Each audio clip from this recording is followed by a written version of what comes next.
नमस्कार दोस्तों। Income tax act के अंतर्गत सीबीडीटी के द्वारा एक नया सर्कुलर जारी किया गया है, जिसके द्वारा के बताया गया है कि इनकम टैक्स एक्ट के अंतर्गत टीडीएस की प्रोविज़न किस प्रकार अप्लाई होंगी।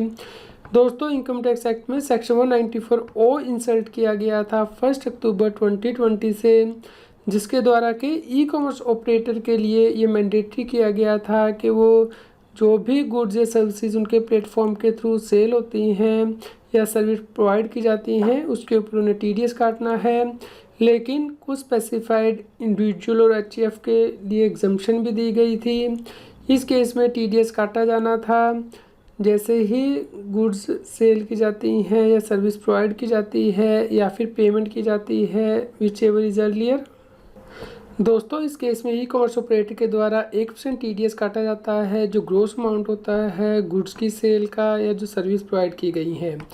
इसके अलावा इनकम टैक्स एक्ट में section 206C sub section 1H भी इंसर्ट किया गया था 1 अक्टूबर 2020 से,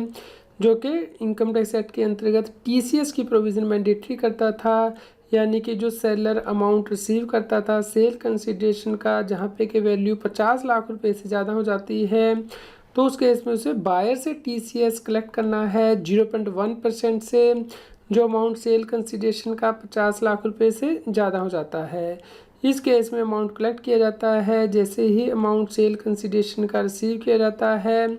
और इस केस में ये प्रोविज़न उसी सेलर के ऊपर अप्लाई होती है जिसका कि टोटल सेल या ग्रोस रिसीट या टर्नओवर इमीडिएटली पिछले फाइनेंशियल ईयर में जिसमें कि सेल कैरी की गई है उससे पहले 10 करोड़ रुपए से ज़्यादा हो जाती है। इस केस में सेंट्रल गवर्नमेंट ऑथराइज कर सकती है नोटिफिकेशन के द्वारा ऐसे व्यक्तियों को जिनके लिए कि ये कंडीशन अप्लाई नहीं होगी, और कंडीशन स्पेसिफाई कर सकती है। इसके अलावा इनकम टैक्स एक्ट में सेक्शन 194 क्यों इंसर्ट किया गया था 1 जुलाई 2021 से, यानी कि ये उन बायर के लिए एप्लीकेबल है जो कि किसी रेजिडेंट सेलर से परचेज़ करते हैं जहाँ पे कि वैल्यू एग्रीगेट वैल्यू 50 लाख रुपए से ज़्यादा हो जाती है। इस केस में बायर को सेलर का टीडीएस काटना था जैसे ही पेमेंट की जाती है या परचेज़ की जाती है 0.1% से, जो अमाउंट 50 लाख रुपए से ज़्यादा हो जाता है। इस केस में भी बायर का मतलब है वह व्यक्ति जिसकी ये total sale gross receipt immediately preceding financial year में 10 करोड़ से ज़्यादा हो जाती है, यानी कि जिस साल परचेज़ की गई है उसे इमीडिएटली प्रीसीडिंग फाइनेंशियल ईयर में। इस केस में भी सेंट्रल गवर्नमेंट ऐसे व्यक्तियों को नोटिफाई कर सकती है जिन्हें कि ये कंडीशन अप्लाई नहीं होगी। दोस्तों, इन सेक्शंस के अंतर्गत सीबीडीटी को पावर दी गई है कि वो डिफ़िकल्टी को रिमूव करने के लिए क्लैरिफिकेशन जारी कर सकती है। इसके लिए सीबीडीटी ने पहले सर्कुलर नंबर 17/2020 इशू किया था, जिसके द्वारा के सेक्शन 194 ओ की प्रोविज़न को क्लैरिफाई किया था कि किस प्रकार एप्लीकेबल होंगी, और उसके बाद सर्कुलर नंबर 13/2021 इशू किया था, जिसके द्वारा के बताया गया था कि सेक्शन 194 क्यू की प्रोविज़न किस प्रकार एप्लीकेबल होंगी। अभी सर्कुलर के द्वारा और क्लैरिफिकेशन इशू की गई है कि सेक्शन 194 ओ, 194 क्यू और 206C1H की जो क्रॉस एप्लीकेशन है एक दूसरे के अंतर्गत, यानी कि जो टीडीएस की प्रोविज़न है किस सेक्शन के अंतर्गत किस प्रकार कटेगा, उसके लिए अब एक ये नया सर्कुलर जारी किया गया है जिसके द्वारा कि नई गाइडलाइंस जारी की गई हैं। यदि ई ऑक्शन से रिलेटेड सर्विस कैरी आउट की जाती हैं ई पोर्टल के थ्रू, तो उस केस में क्या सेक्शन 194 ओ एप्लीकेबल होगा, क्योंकि इस केस में सीबीडीटी को ये रिप्रेजेंटेशन दी गई थी कि ई ऑक्शन के केस में इलेक्ट्रॉनिक पोर्टल के थ्रू ऑक्शन की जाती है, और इस केस में जो रिज़ल्ट होते हैं वो पार्टी को सबमिट किए जाते हैं। यानी कि पार्टिसिपेंट सेलर भी हो सकता है, यदि क्लाइंट बायर है बायर हो सकता है, यदि क्लाइंट सेलर है। इस केस में जो सेल और परचेज़ की ट्रांजैक्शन है वो डायरेक्टली बायर और सेलर के द्वारा की जाती हैं, और ई ऑक्शनर का इस केस में कोई रोल नहीं होता है, क्योंकि प्राइस फर्दर नेगोशिएट किया जा सकता है बिना ई ऑक्शनर की नॉलेज के। इसलिए इस केस में ये कहा गया था कि सेक्शन 194 ओ की जो प्रोविज़न है वो एप्लीकेबल नहीं होनी चाहिए इन केसेस में। तो इस केस में सीबीडीटी ने क्लैरिफाई किया है, यदि ई ऑक्शनर सिर्फ ई ऑक्शन कंडक्ट करता है और प्राइस डिस्कवरी ही करता है और ये क्लाइंट को रिपोर्ट की जाती है, और ये जो प्राइस डिस्कवर किया गया है इसे फर्दर नेगोशिएट किया जा सकता है पार्टी के द्वारा, या फिर इसे क्लाइंट एक्सेप्ट कर सकता है। और यदि ट्रांजैक्शन जो टेक प्लेस होती हैं बायर और सेलर के बीच में ही होती हैं, और इस केस में इलेक्ट्रॉनिक पोर्टल जो कि मेंटेन किया गया है ई ऑक्शनर के द्वारा, वो सिर्फ प्राइस डिस्कवरी से रिलेटेड ही सर्विस देता है। और इस केस में जो नेगोशिएशंस है वो बायर और सेलर के बीच में होती हैं। और इस केस में ई ऑक्शनर परचेज और सेल जो गुड्स की है वो फैसिलिटेट नहीं करता है, सिर्फ प्राइस डिस्कवरी ही करता है। इस केस में जो पेमेंट होती है वो ई ऑक्शनर के ई पोर्टल से आउटसाइड होती है, और ई ऑक्शनर को इसके बारे में कोई नॉलेज नहीं होती है कि पेमेंट शेड्यूल क्या होगा, क्योंकि ये म्यूचुअली डिसाइड किया जाता है पार्टीज़ के द्वारा। और जो ई ऑक्शनर से सर्विस ली गई है उसके लिए क्लाइंट जो है रेलेवेंट प्रोविज़न के अंतर्गत टीडीएस काट लेता है। तो यदि ये सभी कंडीशन सेटिस्फाई हो जाती हैं उस केस में सेक्शन 194 के अंतर्गत टीडीएस नहीं काटा जाएगा। लेकिन आपको यहाँ पे ध्यान रखना है कि बायर और सेलर के लिए जो एप्लीकेबल प्रोविज़न है 194 या सेक्शन 206C1H की वो एप्लीकेबल रहेंगी। दूसरा जो क्लैरिफिकेशन सीबीडीटी के द्वारा दिया गया है वो है स्टेट लेवीज या टैक्सीज जो गवर्नमेंट के द्वारा लगाए जाते हैं, क्या उसे एक्सक्लूड करके टीडीएस काटना है। पहले सीबीडीटी के द्वारा सर्कुलर नंबर 13/2021 इशू किया गया था, जिसमें कि बताया गया था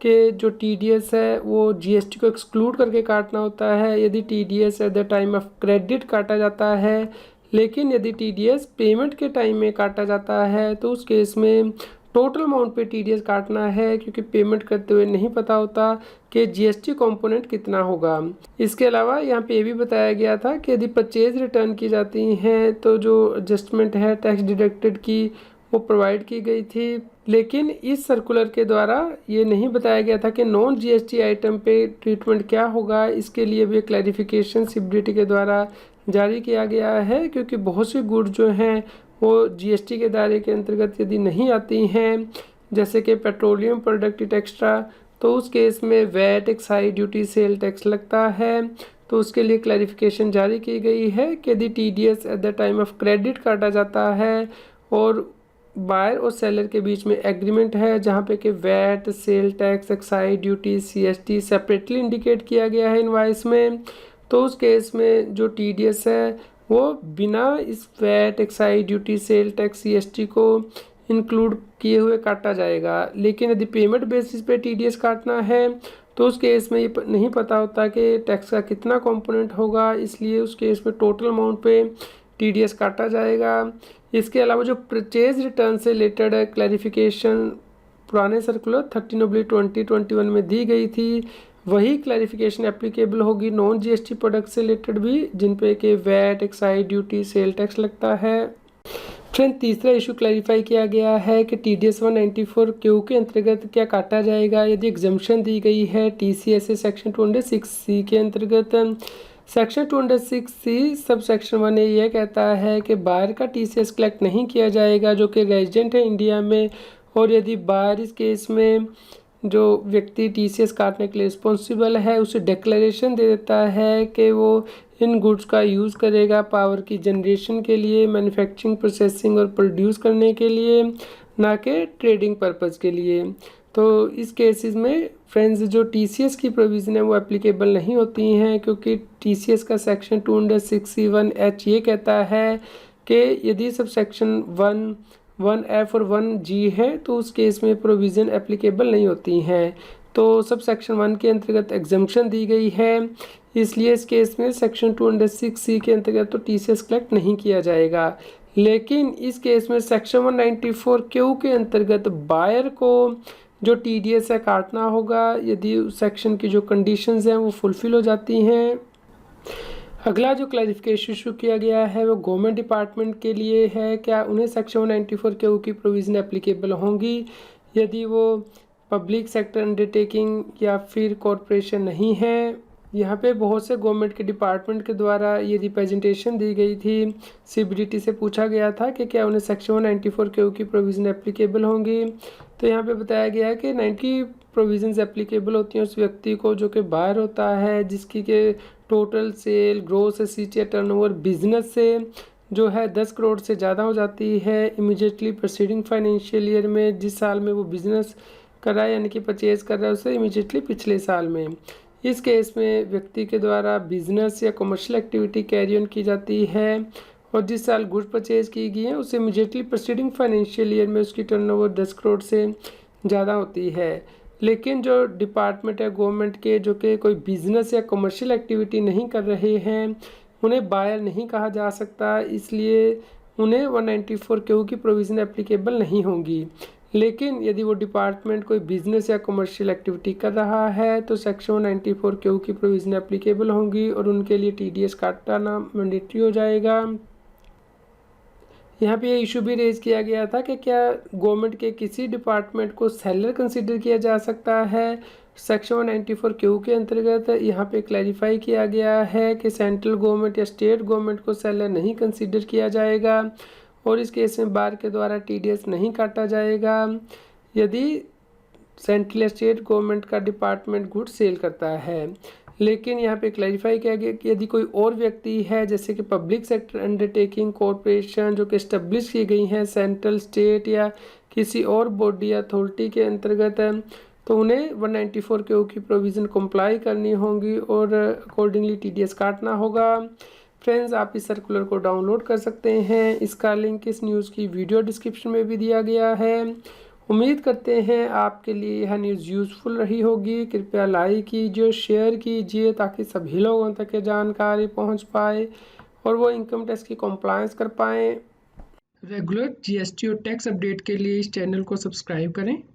फ्रेंड्स, आप टीडीएस, इनकम टैक्स, जीएसटी और अकाउंटिंग सॉफ्टवेयर ऑडिट ट्रेल के साथ कंप्लायंस आसानी से कर सकते हैं। इन सॉफ्टवेयर के डेमो देखने के लिए आप हमें मोबाइल नंबर के साथ ईमेल कर दीजिए taxil@gmail.com पर। आप हमें Telegram app CA Satbir Singh Taxil पर ज्वाइन कर सकते हैं ताकि आप जीएसटी और इनकम टैक्स के रेगुलर अपडेट अपने मोबाइल पर ही प्राप्त कर सकें।